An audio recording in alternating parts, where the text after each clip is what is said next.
రీసెంట్గా 13 లక్షల కమ్మినట్ల ఆరోపణ ఉంది. ఆరోపణలు ఎదుర్కొన్నా కూడా మళ్ళీ సమాజాన్ని ఎట్లా నిలబడతారు నాకు అర్థం కాదు. అందుకే సభ్యులారా చేతులు జోడించి చెప్తున్నా, సమాజం మంచి రూట్లో మంచి దారిలో ఉండాలంటే మీరు ఇప్పటికైనా ఆలోచన చేయండి. మళ్ళీ ఒక్కసారి నిలబడతా, ఇదొక్కసారి నిలబడతా, ఇదొక్కసారి నిలబడతా అంటే ఎందుకు నిలబడుతున్నాడు? వాళ్ళ అల్మార్ల ఖజానా ఉన్నది, అల్మార్ల పేపర్లన్నీ మారైనాయి, గుర్తించుకోండి. అవి బయటికి వస్తే అసలు రూపం బయటపడుతుంది. అంటే కొత్త ప్రెసిడెంట్, కొత్త సెక్రటరీకి అప్పుడే వేరే వాళ్ళకి చూడనియరు, అసలు అల్మారీ మళ్ళీ చూడనియరు, ఎగ్జిక్యూటివ్ బాడీ మెంబర్లకు చూడనియరు, వైస్ ప్రెసిడెంట్కి తెలియదు, జాయింట్ సెక్రటరీకి తెలియదు, ట్రెజరర్కు తెలియదు.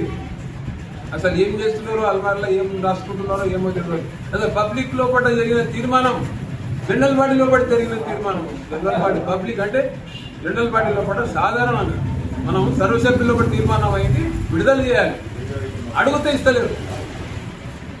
ఇస్తలేరు జనరల్ బాడీ తీర్మానం దేనికి రాదంట. ఇది ఎక్కడి రూల్స్ నాకు అర్థం కాదు. అసలు ఏమైనా బుద్ధి ఉన్నదా? బుద్ధి జ్ఞానం ఉన్నదా? ఉందా బుద్ధి జ్ఞానం? ఏమన్నా సర్వసభ్య మీటింగ్, అది సర్కులర్ పంపించాలి. నువ్వు ఎగ్జిక్యూటివ్ బాడీ మీటింగ్ ఉన్నప్పుడు ఇయ్యకు, తప్పు అనుకుంటే ఇయ్యకది, అది మీరు గోప్యంగా పెట్టు.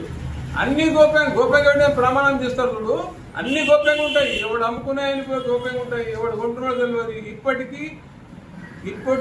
ఇప్పుడు జస్ట్ ఫ్లాష్ న్యూస్ చెప్తున్నాను మీకు. నేను పైన వ్యాయామశాలకు తీర్మానం చేసిండ్రు పోయినసారి, బి బ్లాక్ మీద వ్యాయామశాలకు 5 షట్టర్లు తీర్మానం చేసిండ్రు.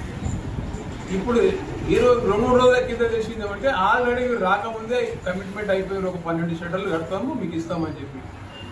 ఏమిది ఇంత అన్యాయమా? ఇంత అన్యాయం ఇక్కడ ఏ సమాజంలో ఉన్నదా?